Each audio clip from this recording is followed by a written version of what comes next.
Hello, I'm your host, Dr. Margie Serrato. I combine my expertise in culture and psychology, as well as personal growth and self help and professional growth, into all of the conversations that I hold and into the way that I help my clients to grow, to heal, and to reach their fullest potential. We want to embrace our whole selves. And part of these conversations on this podcast is bringing all of this together. Hello, my name is Kalyan Gadamsetti. My background is about physical and mental and spiritual sciences. I have a background in pharmaceutical industry as well. My hope and intention through this podcast and my work is creating a life of fulfillment and joy for others, and really understanding how to uplift each other, uplift humanity, to bring the fullest potential of what we can achieve on this journey. Thank you, and looking forward. So make sure to find us on social media, follow us, and connect with us with any questions or any comments that you have about what you learn here today or in any of our other podcasts. Our topic today is, do people undermine their own success when experiencing happiness or joy? So it is possible for individuals to unknowingly self-sabotage due to learned behavior, patterns that stem from trauma, low self-esteem, past relationships, past experiences. And we need to talk about how can these patterns affect personal and work relationships? Is it possible for people to self-sabotage due to these patterns of learned or conditioned responses to trauma or to low self-esteem that affect us in myriad ways in our day-to-day life? So are these habits, are these behaviors, are they conscious or unconscious? So we're going to talk about all of these different things today.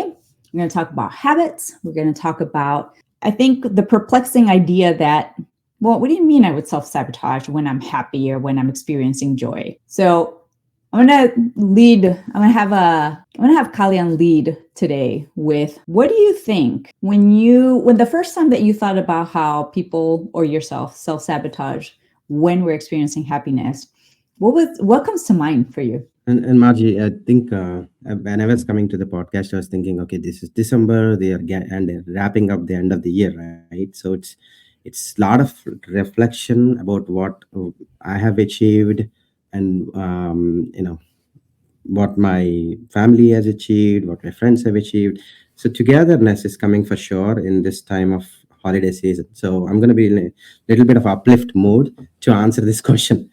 I think one of the things is the when we talk about this self sabotage, or maybe an area of upliftment or joy one person can have in their time of life at a certain point of life, right? You see, like, full of happiness when you're first time dating somebody. You would be like completely lost. You don't know whether you're in a movie theater or you are in a different town. You're constantly thinking about that person. It's like a pure unconditional kind of love or infatuation, whatever you call it, just happens. And that's forming because of your conditional patterns, right? Where your awareness is going all the time, where your thoughts are going all the time. So as much as it feels so much like heart throbbing, and you want to see that person, you want to spend time with that person, right? It's the same thing can happen when you dislike that particular person or that particular work, what you're doing, right? And then you don't want to be in that environment. You don't want to be in that person, near that person, side of that person. So what has worked for you in the past? Why is it not working now, right? And I think part of that is how your awareness has started to kind of feel like versus dislike, in terms of maybe some of those attitudes or some of those um, things the other person is looking at, or maybe the work which you are doing is offering is not giving you fulfillment, right? There is some gap or noise in your own internal system you can feel, and therefore you try to see a better outlook from that point of view. And therefore, that's the whole reason of why when we talk about self-sabotage, when people need to understand and observe, there were happy moments in people's life, there were sad or depressing moments in life, and it's part of the journey.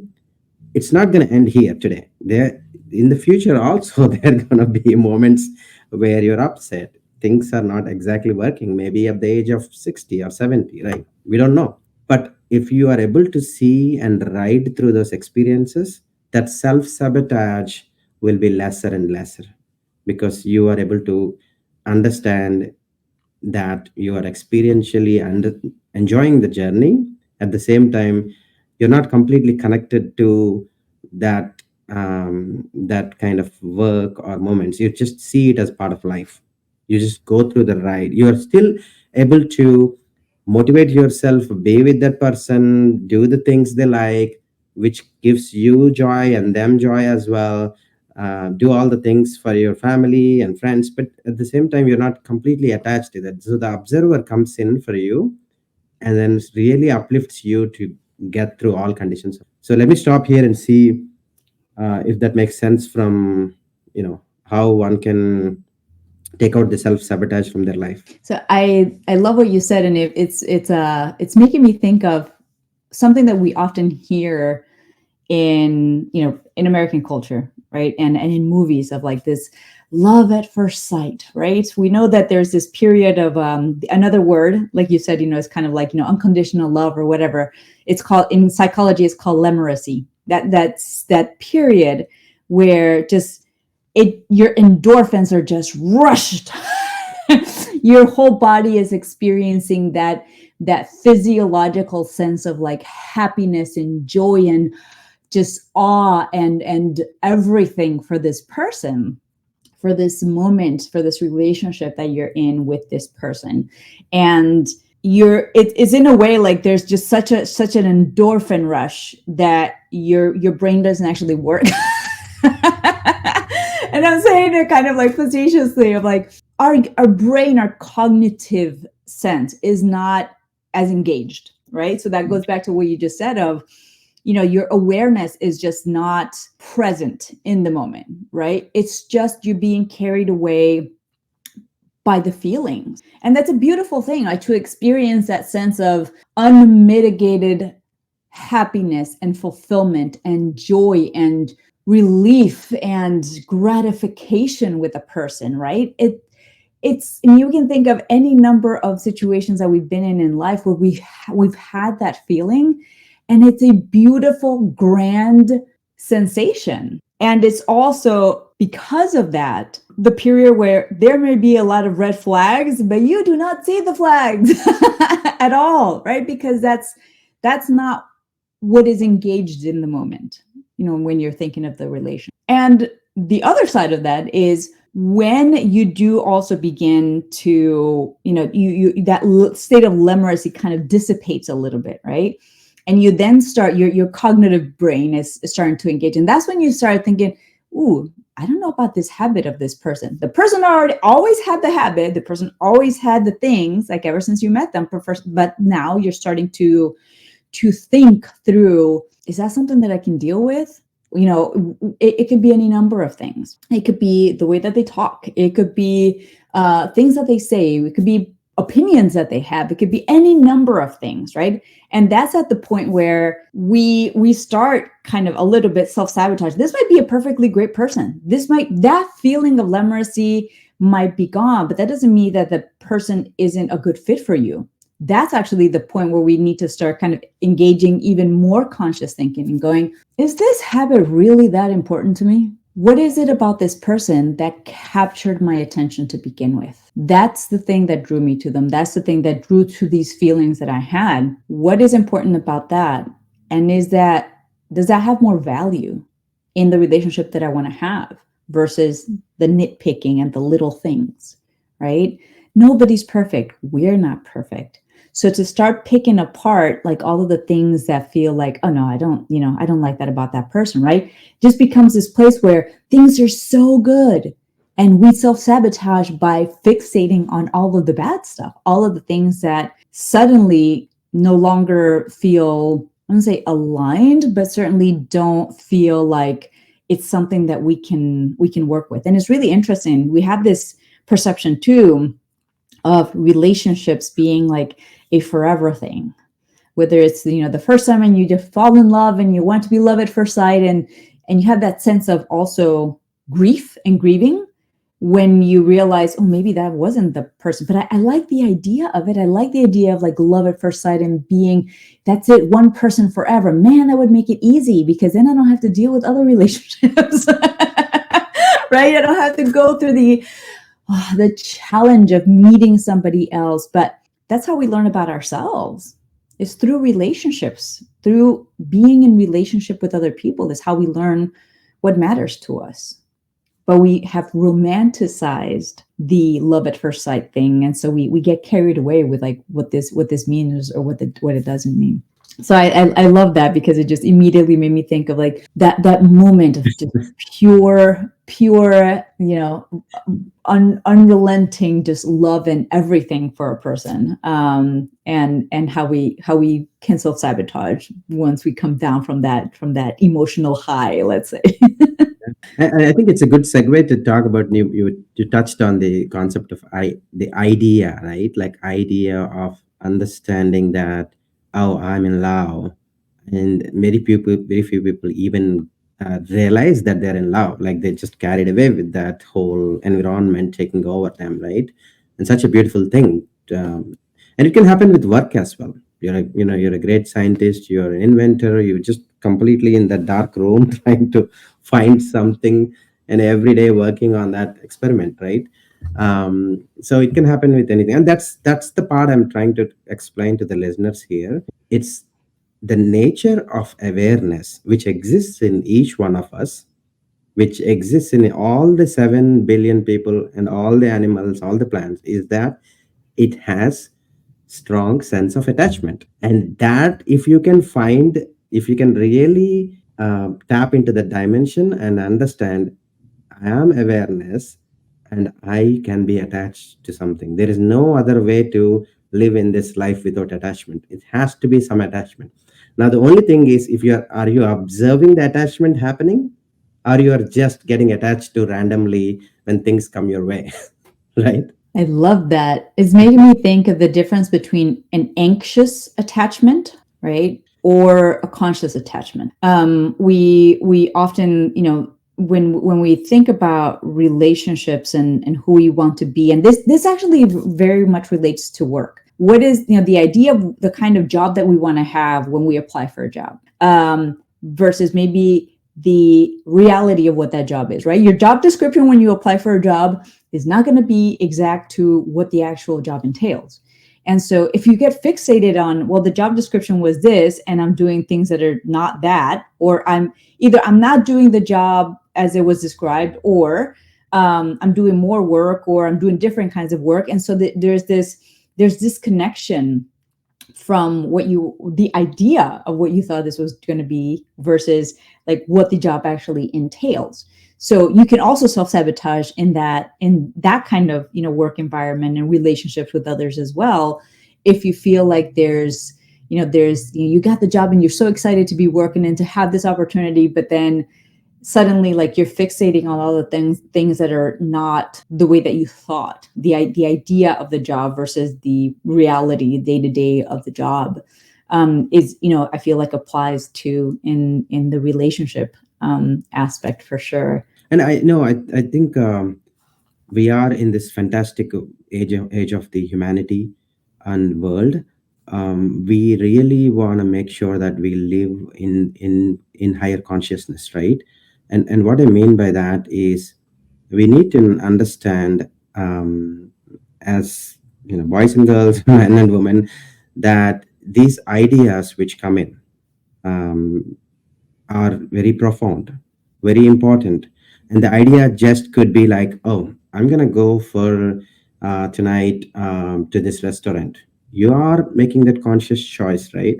Are you is that idea is repetitive, like you have gone to a restaurant, so your subconscious is pulling and saying that it has worked very well for us, we had a great time, kids had a great time, they enjoyed this particular dish, So let's just go to the same restaurant. Or is it an idea that let's innovate? Maybe let's find a new Italian restaurant, nearby. Let's try and give a chance. So every time there is a choice you have to make, and that's an idea, right? When I first saw that growing up, the Nokia cell phone used to have that the power of idea can change the world. That's what they used to have a caption. An idea can change the world, to be exact. So it is important to understand that every day, every half an hour, maybe right after this meeting, right after the next, before the next meeting, you have to prepare your mind, slow down your the rush of energy going in your brain. Let the ideas soak in. Couple of ideas, like what are you going to talk about, who are the audience, is it gonna give me the information what I need from this meeting, right? So these are some of the things people need to be prepared, and that is exactly what you're gonna be talking, right? Because you are well prepared for it. So when I one of the things I watched in the master class the other day was David Lynch. He's from 1960s, 70s, a great creative film director, and he talked about of an idea is like something like you put a bait and then you lower the your hook, fish hook, and then you take it all the way water, and then you just wait patiently, and sooner or later the fish comes in and takes the bait. And you don't know, when you're taking out the fish from the water, you don't know what fish it is, what scales it has, what is the color of the fish. You don't know anything about that idea, which is the fish. So you got to be patient enough to take that idea and sink into your consciousness, so that eventually you're going to be able to generate more thoughts around that idea, more school of fishes around that idea. You can drop that fish again back into the ocean, and then have more fishes collectively gather around that fish, so that you are generating a great brainstorming, great thought of ideas. So I know it sounds like very who people may think like, who would have that much of time, that daydreaming or something. But it is imperative in this age and world, that as we talk about work life balance, as we talk about mental health, it is important to understand that every opportunity you have to create that idea generation is a breath of fresh air, is a breath of new life. It can take you into a different field of opportunities. It can open up the new dimension for you to enhance your levels of fulfillment and joy and creativity, whatever it comes along with that. And I think that's important, what when David Lynch mentioned that. And what I also observed that is that, why did my consciousness, it just got attached to David Lynch's idea of catching an idea, right? It's important to understand that a lot of people are watching it. Why did only my consciousness get there? Unless I slow down and think that, okay, my subconscious, my senses have tried to understand and catch something there. And if everyone has that ideas within themselves to be able to slow down and catch that, I think life becomes much more meaningful for them, everyone. Hmm. The other thing it made me think of as well, when we were talking about relationships, was in the same sense of like the anxious attachment versus a conscious attachment. It's a difference. Sometimes we're so unaware of like, what is it that our soul is seeking, right? And we have a cognitive idea of the kind of person that we're seeking, but what our body might be seeking, what our emotions might be seeking, might be different. And sometimes that's because of trauma. It's something that's familiar that we haven't necessarily become aware of. And we have, again, this idea as well of like, I want somebody to complete me. It's like, no, you are whole and complete on your own. You want somebody to complement you, not to complete you. It is not somebody else's job to fill a void in your life, a perceived void, right? You have to either figure out what is the void about, what is it that you need to give to yourself, or, which is more than likely, it's a little bit of both, but the other part of that is recognizing that you are whole on your own. You don't need somebody else to make you complete, right? And I feel like that's, such a big part of what you and I talk about is that sense of like, what is your whole self? It's bringing your whole self, is bringing a sense of wholeness to who you are, and also expressing the wholeness of who you are in everything that you do, right? So it's the understanding, but also it's the action of being all of you, right? And how that matters. And I feel like one of the ways in which we often self-sabotage is by not recognizing that it matters for us to be everything that we are, that it matters to express all of the different parts of us. And we self-sabotage because we think that if we show all parts of who we are, it makes us vulnerable, because either somebody else is not going to like it, or somebody else is going to find it weird, or somebody else is, you're constantly thinking about, how are other people going to perceive who I am, or how I am, how I act, the things that I like, whatever the case may be, versus I have to be good with everything that I like, because that makes me who I am. And it is okay for me to express all of that. And if somebody else doesn't like it, it's really not my problem. And I'm saying it in the way of like, we are always mitigating risk, and we're always mitigating. So for example, in the work environment, yeah, there are things that, that you may not be able to fully express in a work environment, whether that's political views or whether that any number of things, right? But at the end of the day, all of you has to be expressed in some way. Maybe not all of you has to be expressed at work, but the fullness of who you are requires attention, and requires for you to give it life in some way. So you have to find outlets for that, right? And it can be in relationship with others when you do that. It's just in different contexts. I feel like so that sparked something in you. What was that? No, I think it sparked me an expression of joy, expression of humans, and it is so, it's so beautiful to watch. We enjoy colors of apples, we enjoy colors of gems, or colors of clothes, colors of things a little girl puts on her head, right? Different kind of decorative items. But we sometimes don't enjoy the colors of humans. I think that's that's inherent bias in people. Number one, that needs to go away from the world, right? And a lot of work is being done. But going back to the expression of it, if you are completely conscious of your way of your mindset, in terms of whether you're going through a tough period or a period of extreme happiness and everything working out for you, both times, if you can balance your mindset, you're not getting carried away by the riches, or you get not getting carried away by the downfalls. What I mean by that is, each one of us, whether you are a 20-year-old or 30-year-old or something, you are looking for betterment in life, right? So this morning I was driving in my electric car, and I was thinking, I had a Toyota which was 2000 second hand when I was a student or something. Can I drive that car now? How would it make me feel? Well, again, I just have to be okay that if I have no car and if I have to go back to that old car, I should be willing to go down and do that. I'm not walking, I'm still having a car. you know I think, why should we think like that is because of gratitude.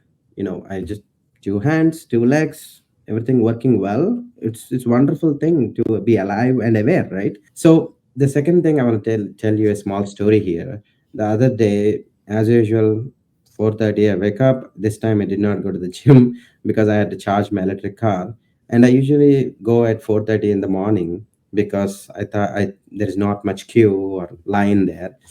And there was one guy charging, and it was the slowest charger, 30 kilowatts per hour.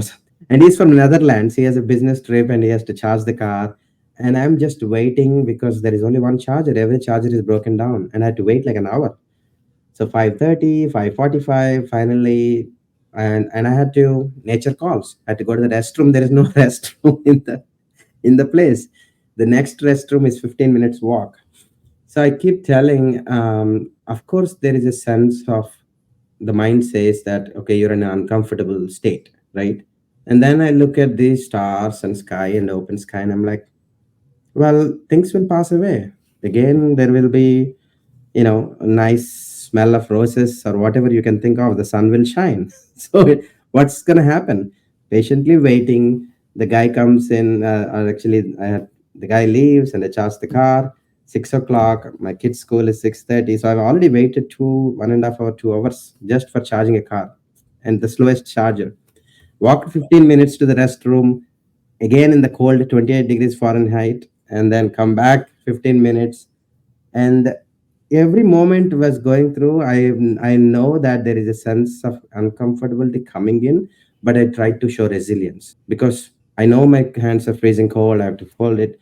But the point is, there are a lot of people, don't have this kind of luxury or facilities I'm enjoying. So it's ability to understand the gratitude, and things will pass away and it will always be okay. So the reason I'm bringing that up is because there will be times, tough times for all of us, we have to face, whether it's losing a relationship, whether it is losing a job, whether it is losing a friend, whether it's even losing a loved one because of death or something. You have to show resilience in that, because it's not only, if it affects you, you should not feel bad. If it affects somebody else, you should understand somebody else suffering too, and then feel the pain of it. I mean, you don't have to go crazy about it and lose everything, but at least if you have a sense of suffering and feeling the pain, then you can understand that, how to help them out.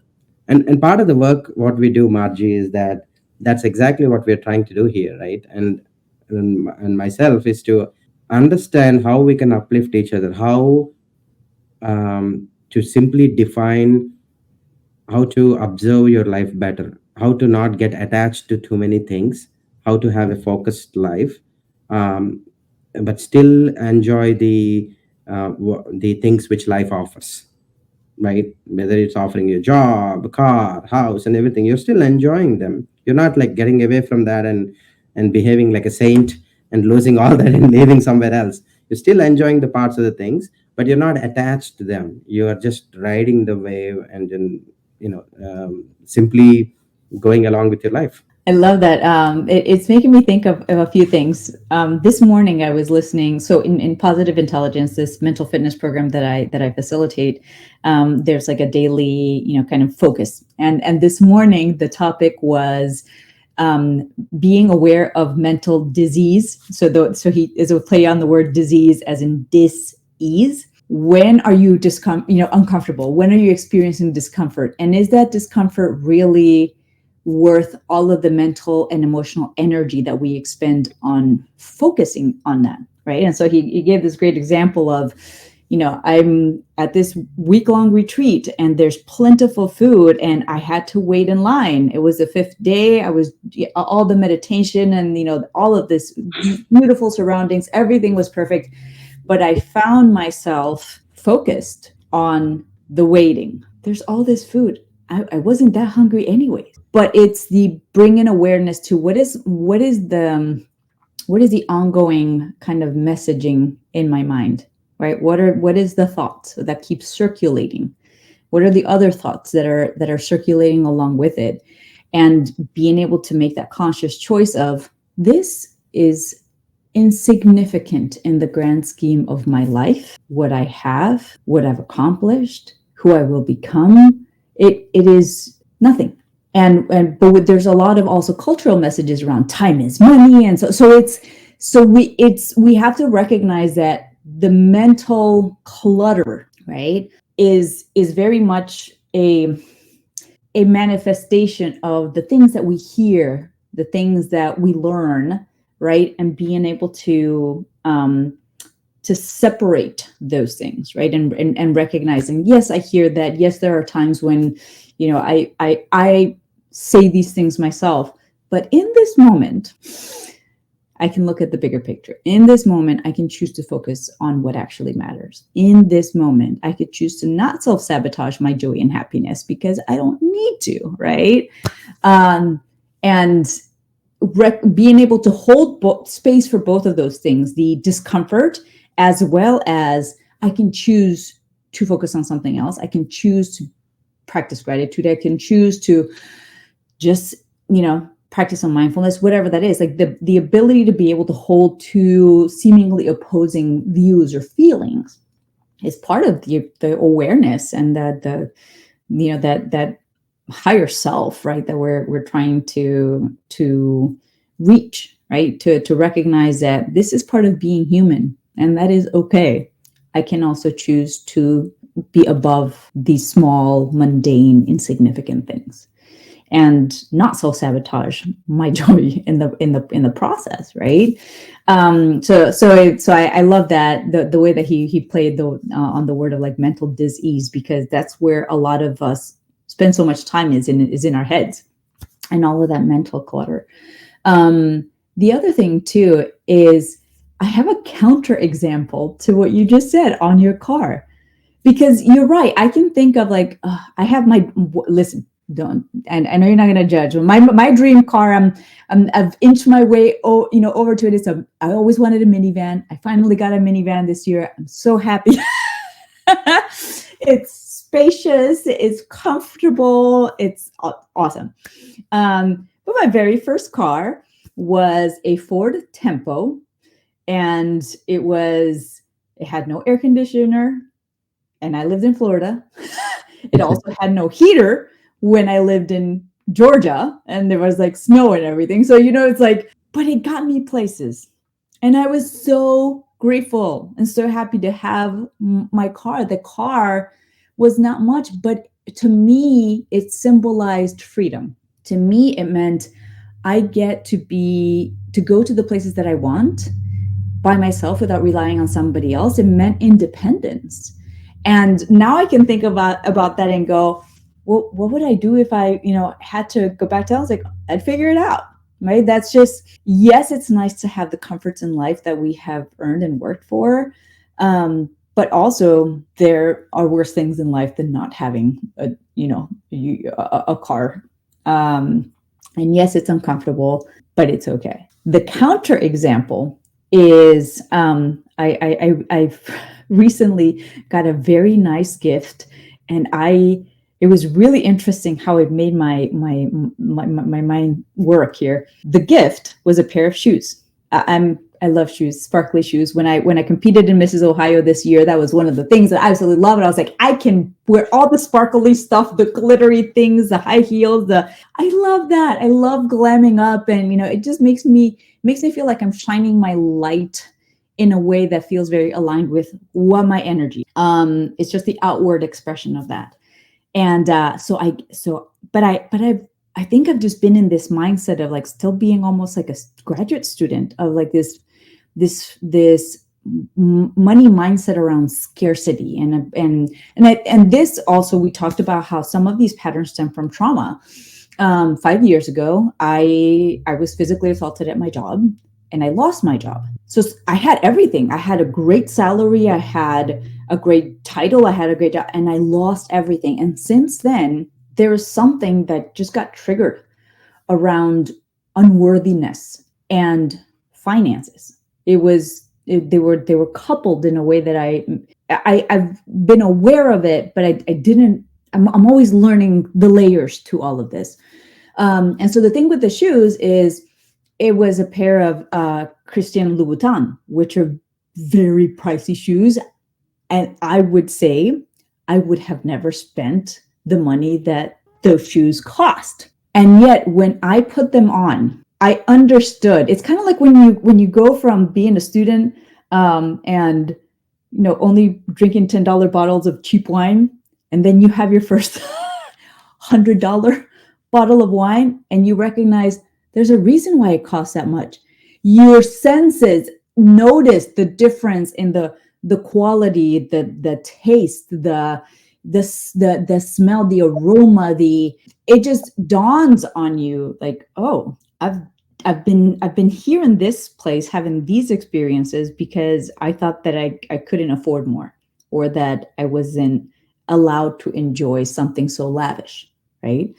And so for me, it was this recognition of, ooh, I immediately in my head, I didn't buy the shoes, but in my head, my first thought was, I would never spend that much money on shoes. And it was really interesting because that's my conditioning. That's what we learn about being wasteful. That's what we learn about, you know, that's the humility. That's what we learn around, people who are superficial. We have all of this angst about the things that we are supposed to or allowed to, that are socially acceptable for us to spend money on, and that comes from culture. And it just made me recognize, like, wow, I still have a lot of work to do on this subject, because it wasn't just I would never. It was just like this very like visceral kind of feeling in me of I would never, and it was a two part. It was I would never spend that much money on shoes because it seems superficial.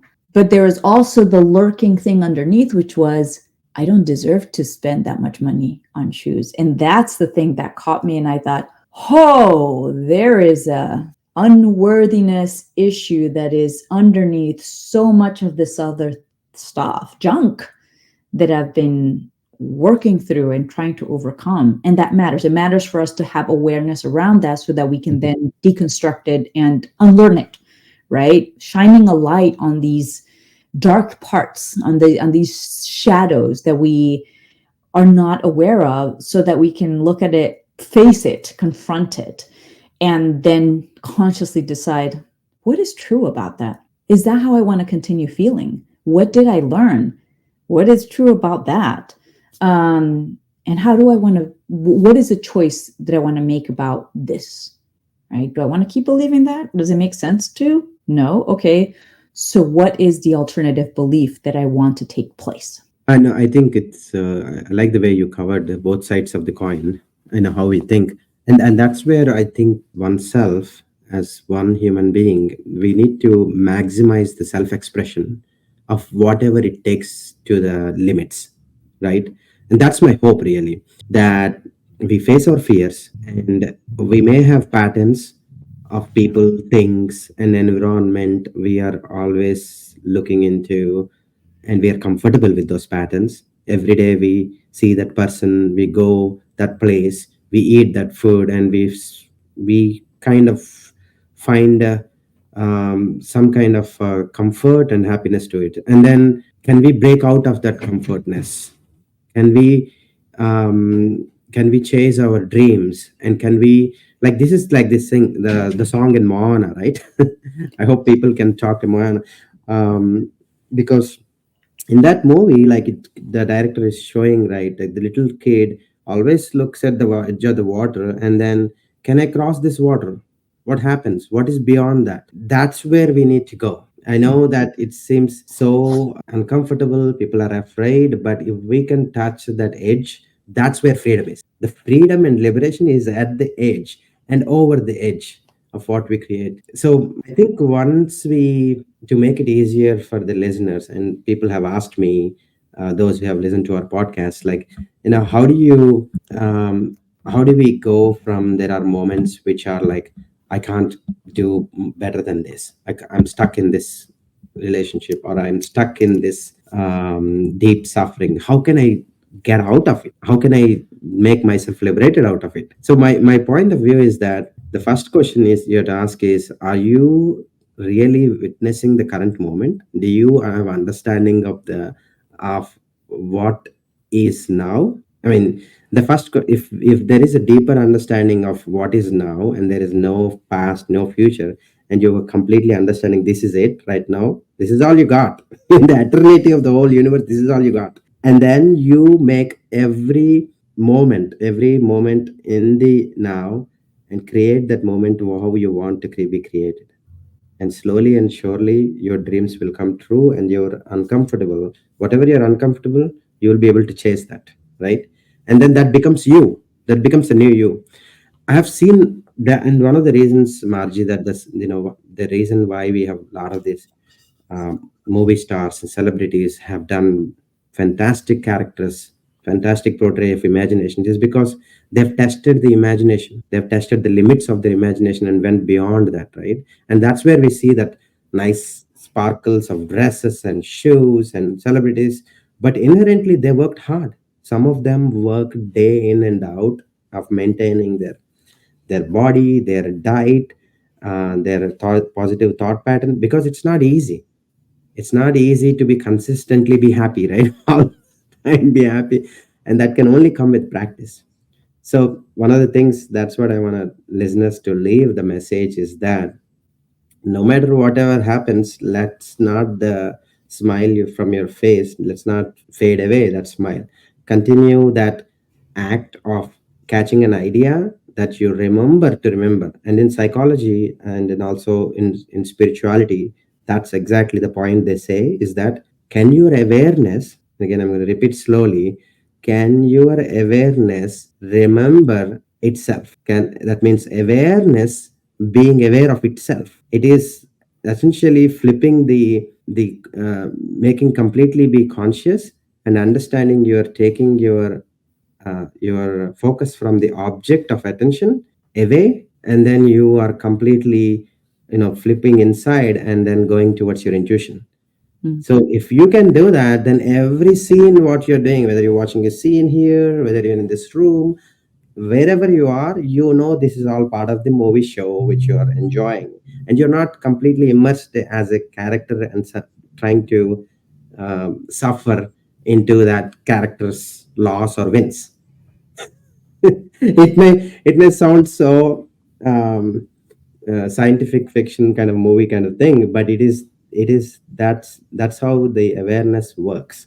That if you can understand the nature of how awareness works and not completely get attached to the portray of character, then you can absolutely write the movie and enjoy the show in your life. It brought up two things for me. One of them is, you've probably heard this, but there's a saying that says, yesterday is history, the future is a mystery, today is a gift. That's why it's called a present, the present. And it's, we expend so much energy thinking about what the future implications of something is, of our actions, of somebody else's actions. You don't know what those are. It's all speculation. It's all, you think you are, because we're using past experiences to fill in the gap of the things that we don't know are coming.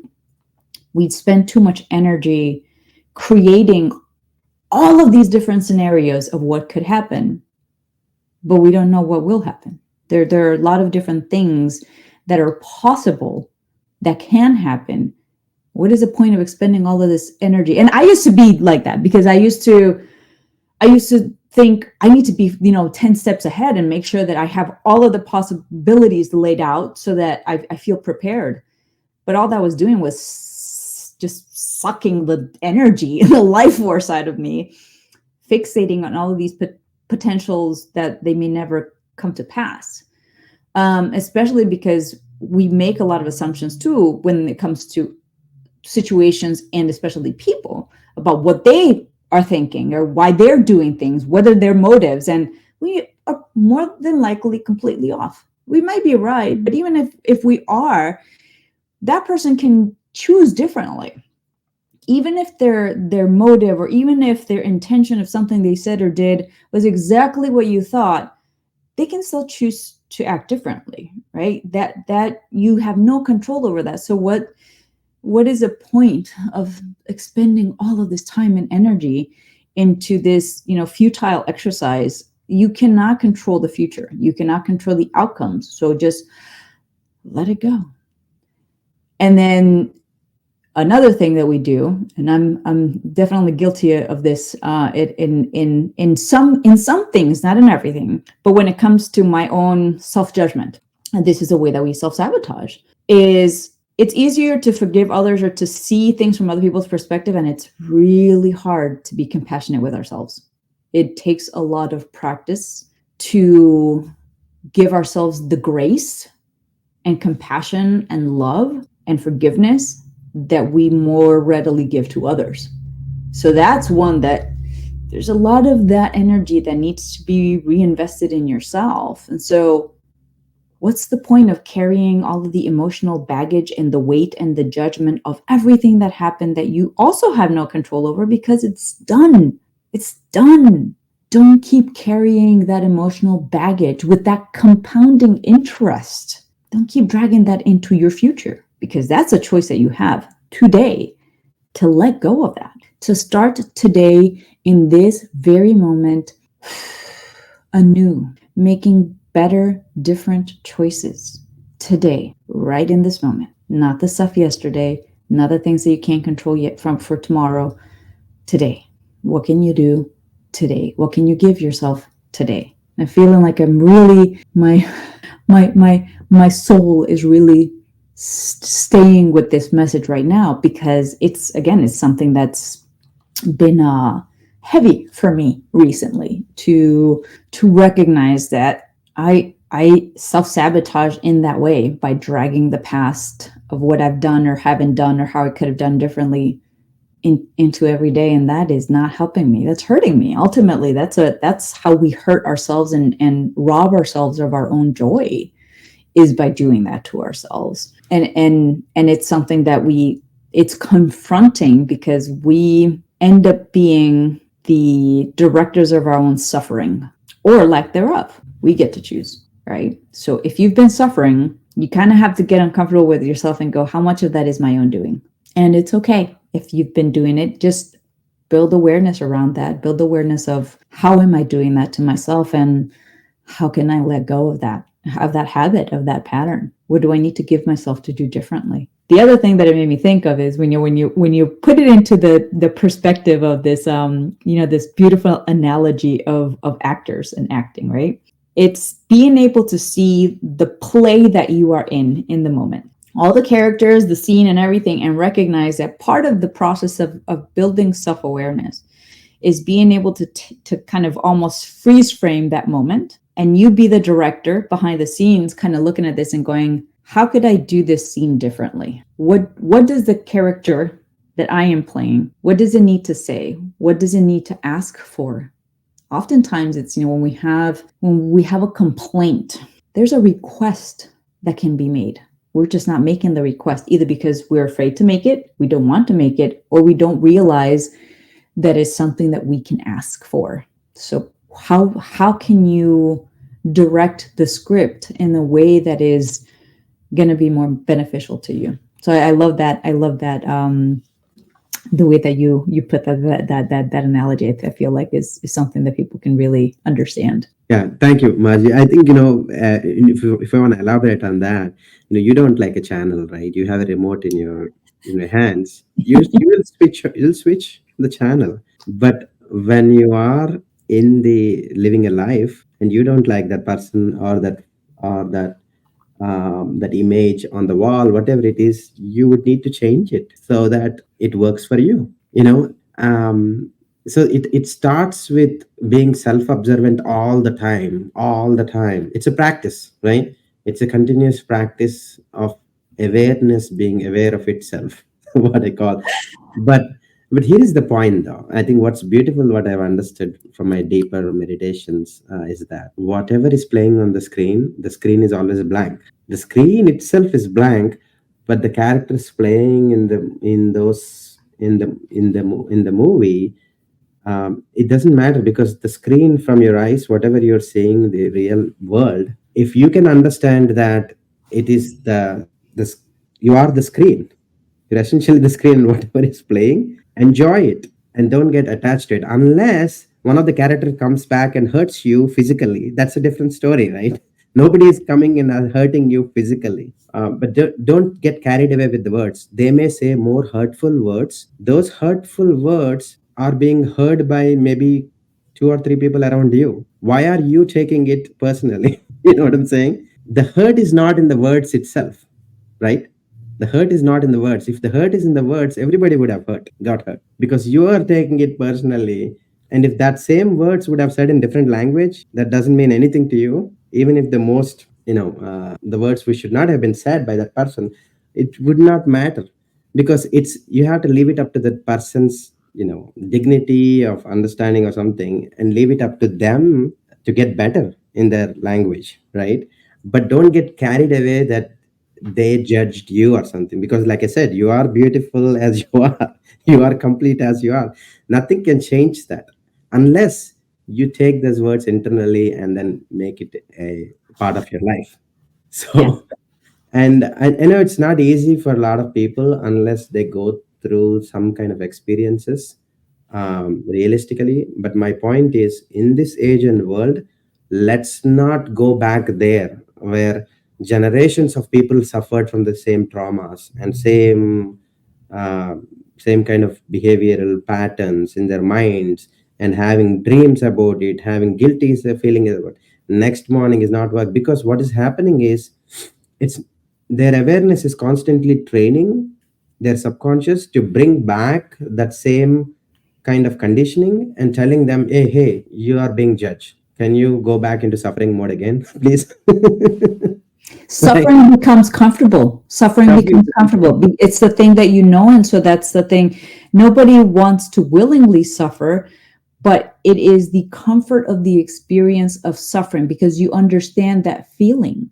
Yes. And that's uncomfortable to hear. That's uncomfortable for people to recognize that you may not want to be in chaos. You might be saying that you want peace, but your behaviors are putting you in a place, and your thoughts are putting you in a place that is familiar. There's nothing wrong with you. It's humans. It's how we are. To get yourself out of suffering, to get yourself out of chaos, requires for you to disrupt the pattern that has been there for your life, for generations, for whatever the case may be. Doing something different, disrupting that pattern, takes a lot of effort, energy, commitment, consciousness, right? It's not easy. It can be done. You can do it.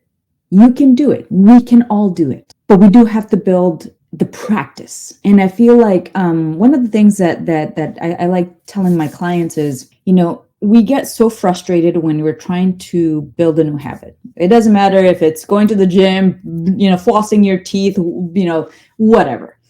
And in psychology, we talk about it as being like there are 4 stages of habit forming. The first stage, when you don't know that there's even a habit, that you have no awareness over it, it's called being in the unconscious incompetent stage. And then when you become conscious of it and realize, ooh, this is something that maybe is not helping me, you move into the consciously incompetent phase. That becomes, that's a big chunk. You've been in this first stage, forever. Now you're in this stage where you're aware of it, but it's going to take you a lot of repetition. It's going to take you a lot of practice for you to build a new habit. Then you move into the conscious competence phase, right? And that's where you become more practiced. Now it's not so, it's a little bit more second nature. You still have to be paying attention to it, right? But over time, then you get to the point of mastery, which is when you become, unconsciously competent. It's that second phase where people the self-judgment is so strong because you feel like you're failing. You feel like, well, this is clearly not working. I'm just going to have to live with this. Or you also self-sabotage by justifying it and going, this is just how I am and I just can't change it. You can't change it. You can change anything about yourself that matters to you. It just has to matter enough for you to want to do that. And it's heavy and hard for people to hear and understand and acknowledge, accept that this requires personal responsibility. Nobody can do this work for you. Nobody can do my work for me. We are all responsible for our own patterns, for our own consciousness, for our own behaviors, for our legacy in the world, on and on and on. It requires personal responsibility. There is no way around that. It requires personal responsibility. It requires commitment. It requires consistency. And a lot of times too, part of the self-sabotage is you may say you want something and think you want something, but there might be competing unconsciously like competing interests. And part of that is, again, practice and building awareness of like, what is my competing interest? So I'll give you an example. In the case of, hey, we're so close to the end of the year. We're all thinking about New Year's resolutions, how we want to be better next year, like all this stuff, right? And fitness is one of those things that people think about, because at least the idea of being healthy and being fit and taking care of themselves matters enough for it to be still in their, kind of like conscious thought. But then, you may be very committed for, 3 weeks, maybe even 3 months. And then after that, why? Because there are competing interests. It is either the type of exercise is not right, so you're unconsciously you're not enjoying it. You feel like this is like such a hard thing, that the emotion and the thought process behind that ends up winning if you don't have a different way of working through that. Or try a different exercise, or don't exercise and go walk. Like, it could be any number of things. Sometimes we have very fixed ideas about, in this case, what fitness is, right? What exercise is. There's so many different ways of doing this and being healthy, but you have to find the one that is right for you. You can't, the competing interest is, which is the one that other people think is right?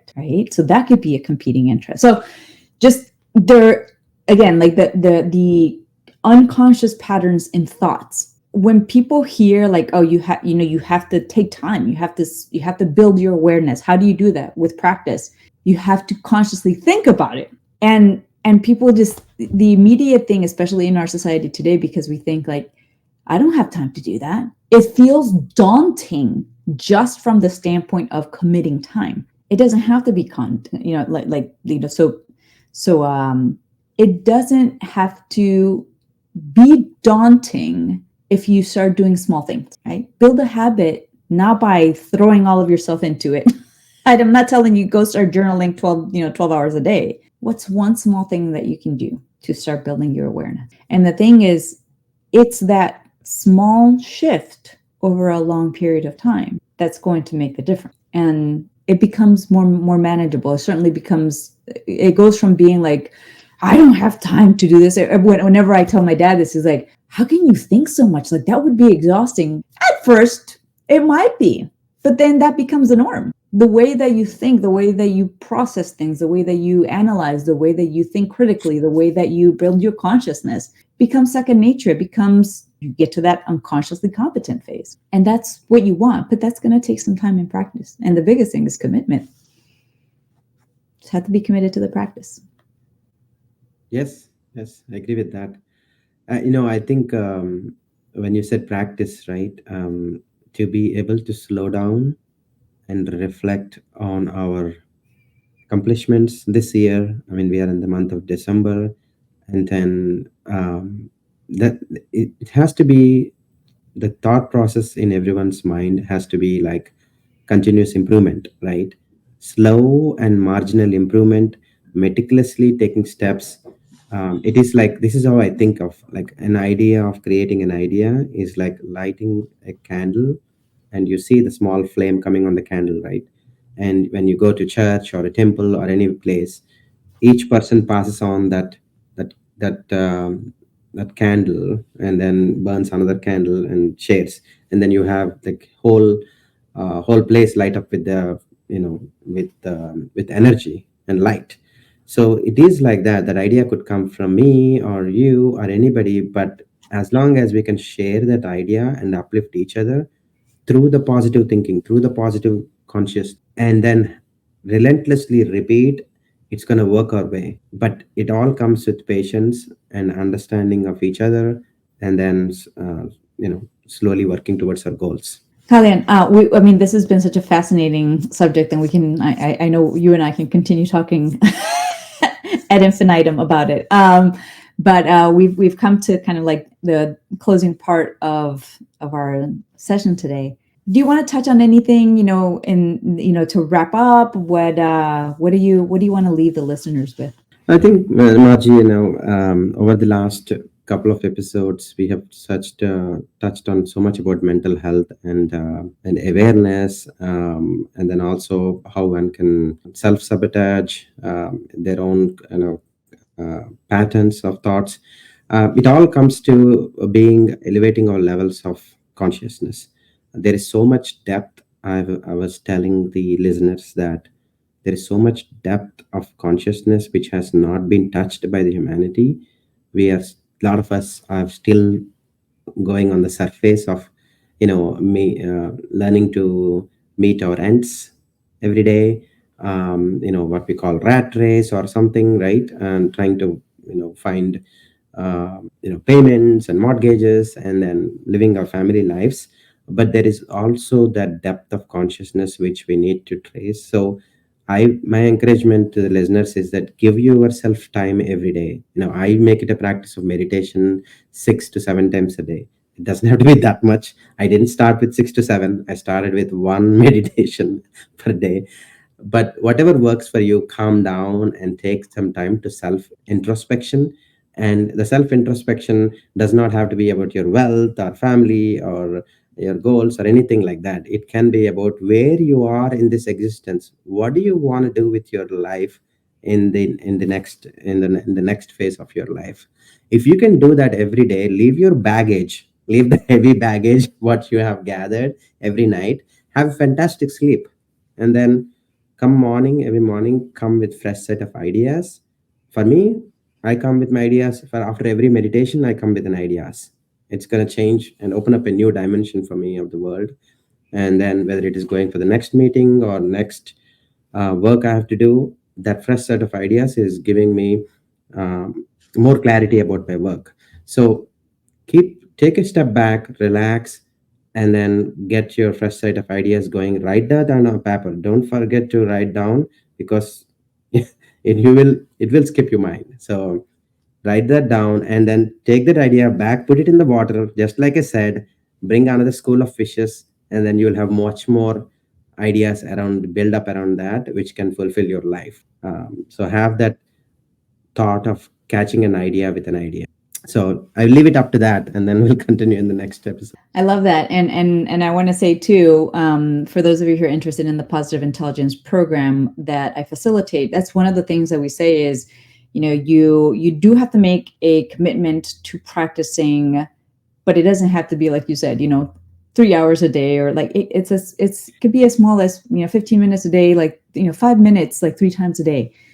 It's building the practice. It's building a new habit. Start small. Start in a way that is manageable, a way that is bite-sized, and then work your way up. But the biggest thing is just the commitment and the consistency.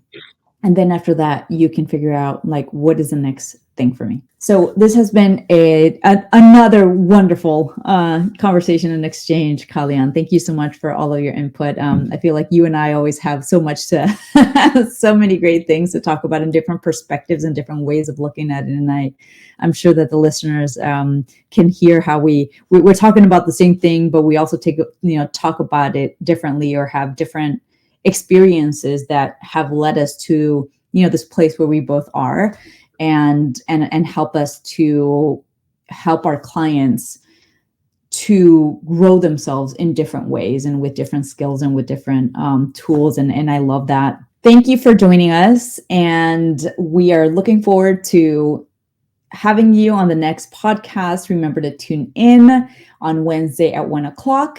We look forward to getting your comments or any questions, getting your input on what you took away from this session today. And again, make sure to find us on social media, follow us, and connect with us. And we will talk to you next time. Thanks, everyone.